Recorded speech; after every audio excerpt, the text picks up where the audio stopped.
বলতেন। রবীন্দ্রনাথ থেকে দান্তে একাকিত্বের সাথে সম্পর্ক ছিল পৃথিবীর বহু মহিরুহেরই। আপনারও তো একা লাগে, লাগে না? সত্যজিৎ রায়, কিশোর কুমার কিংবা আপনার একটা বিষয় স্পষ্ট, একাকিত্ব নামের বিশাল এই দৈত্যের সাথে লড়াই করে কেউই ঠিক সুবিধা করে উঠতে পারেনি। এবং এই একাকিত্ব বোধ এতটাই মারাত্মক, মানসিক জটিলতা থেকে মৃত্যুকেন্দ্রিক চিন্তা, কোনো কিছুই রেহাই পায়নি এর গণ্ডি থেকে। সেখান থেকেই প্রশ্ন, এই একাকিত্ব আসলে কী?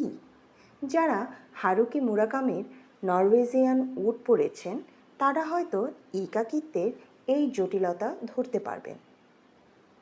মানুষ যখন তার আশেপাশে মানুষের অভাব বোধ করে এবং এই অভাবজনিত কারণে সে কষ্ট পায়, তখন তাকে একাকিত্ব বলে।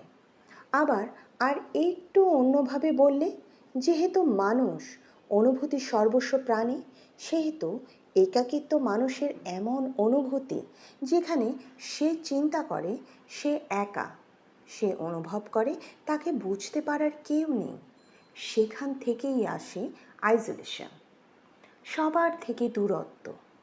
এরকম সময় সে এমন কাউকে চায় যে তাকে বুঝবে, তার অনুভূতিকে ভ্যালিডিটি দেবে।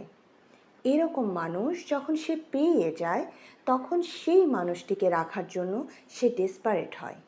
এই মানুষটি কোনো দিন তার জীবন থেকে চলে গেলে সে আবার একাকিত্বে ভোগা শুরু করে।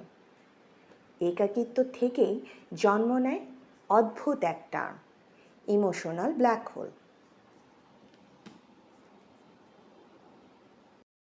সত্যজিৎ রায় একবার সাক্ষাৎকারে বলেছিলেন, অনেক সময় নাকি নিজেকে বেশ একা মনে হয় তার। কাজ এবং মানুষ, আশেপাশে সব আছে, তবুও কিছু একটা নেই, এমন কিছু যেটা ছাড়া অস্তিত্বে টান লাগে। একাকিত্ব নিয়ে বলেছেন কিশোর কুমারও। মৃত্যুর আগে একাকিত্ব জেঁকে ধরেছিল তাকে। শোনা যেত একাকিত্ব কাটাতে তিনি নাকি গাছের সাথে কথা বলতেন। রবীন্দ্রনাথ থেকে দান্তে একাকিত্বের সাথে সম্পর্ক ছিল পৃথিবীর বহু মহিরুহেরই। আপনারও তো একা লাগে, লাগে না?